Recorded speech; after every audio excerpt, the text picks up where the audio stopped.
guys, gals and non-binary pals. Today we're talking about a new show and it feels so good. I've missed talking about TV shows. All of my TV shows have either ended or disappointed me recently, so it's good to find a new one. So this week I'm going to be talking a little bit about why Avatar: The Last Airbender is fucking brilliant. Basically, me and a friend of mine have been watching the entire series of Avatar, accompanied by a large amount of Baileys, and I finished it. We've actually started watching Korra, and I think we're nearly finished season 1, but today I just wanted to talk about why Avatar is such a fucking great series. And either you're watching this and completely agreeing with me because you've watched it, or you haven't seen it and are thinking, Gemma, isn't that a kid's show? And I'll tell you now, yes it is. But it's a show that proves you do not need violence or sex in order to have a brilliant storyline, amazing characters, and a show that people actually want to watch. So, what is Avatar: The Last Airbender about? Earth, fire, water, air, the 4 nations. They lived in harmony, but as we all know, everything changed when the Fire Nation attacked. The people in these 4 different nations have people who are waterbenders, earthbenders, firebenders, airbenders. There's this one person who's the Avatar, who's the only person in the entire world to control all 4 elements. Their job is to restore balance in the universe. So basically, in this world where the Fire Nation has taken over, in a not so subtle metaphor of a Naziist regime, Aang, who is a 12-year-old kid, the Avatar, has to basically sort the shit out. It definitely is one of those shows that as a kid when you watch it, you're going, oh, sick, firebending. And as an adult you watch it and you go, oh wow, that dude did just permanently burn and scar his son in response to a Naziist and patriarchal view of the world which promotes toxic masculinity as the one true way of living.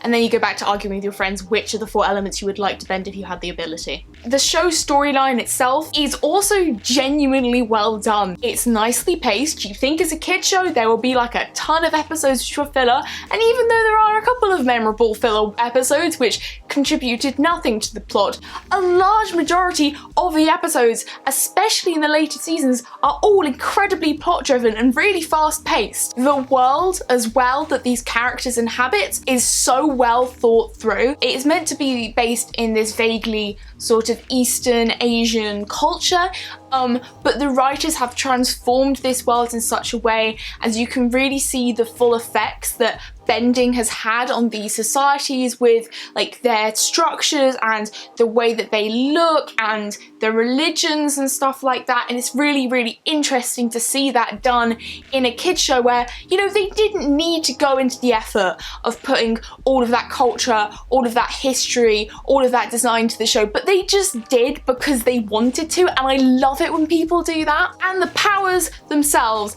as I said, are super fucking cool, but it's not just people like chucking rock and like chucking fire and like water and like puffing a bit of air at people. The powers are so interesting, and if I remember correctly, each of the 4 elements are like based, the way that people control the elements is not just like poke your hand out Merlin style and like bunch of shit will happen. It's the way that they move controls the element that they're assigned to, and it's just so sick. And oh wait, I've got to find this. Okay, so firebending is based on Northern Shaolin style of martial arts. Waterbending is based off Tai Chi. Earthbending is based off Huanga.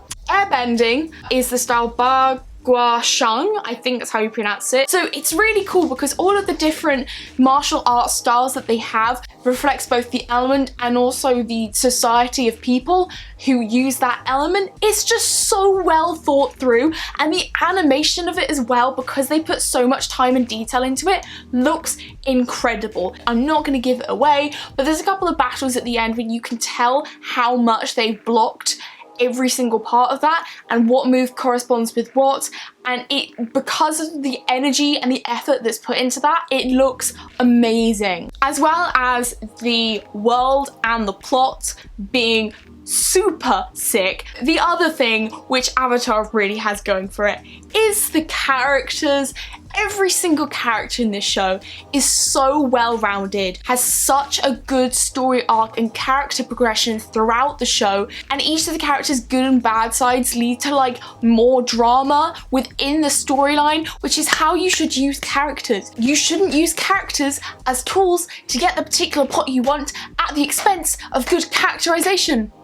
Stephen Moffat. So there's like Aang, who's the Avatar, who's got to defeat the Fire Lord and save the world, but he is a 12-year-old kid, and not only is he a 12-year-old kid, but he's a 12-year-old kid who's a massive pacifist and a fucking vegan. Like, he doesn't want to hurt anyone, and he's got to fucking kill a human being. That's like the most anti-vegan you can be. And then there's his friends Katara and Sokka, who are brother and sister, and they're both in the water tribe. Katara is this badass waterbending woman who will literally water whip your ass if you fuck with her or tell her that because she's a woman she can't do shit. She tells so many stupid old men in this series to basically fuck off, and I love it. Sokka is like the comic relief of the series. He's the brother, you know, he messes around, he likes a good joke, but also he's an amazing tactician, and he in the end ends up being this amazing fighter and warrior, and what a babe. Then there's Toph,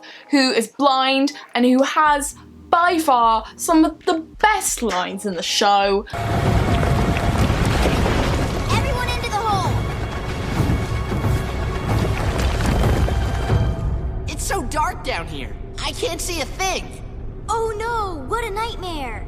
She too is completely badass. Because she's blind and she's an earthbender, she creates a whole new genre of bending to use her feet for eyes. She just reads the environment. I can't beat that.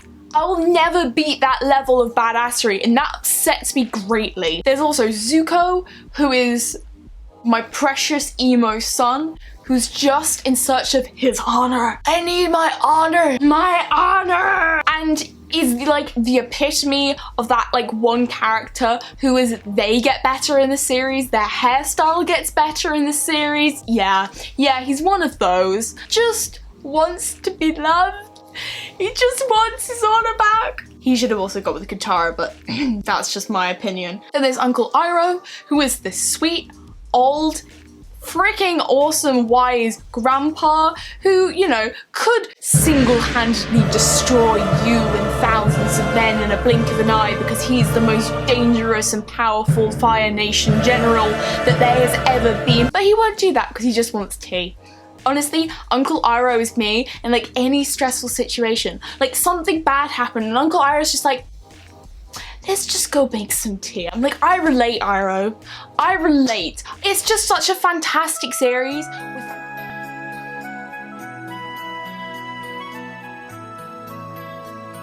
With fantastic characters and fantastic storyline.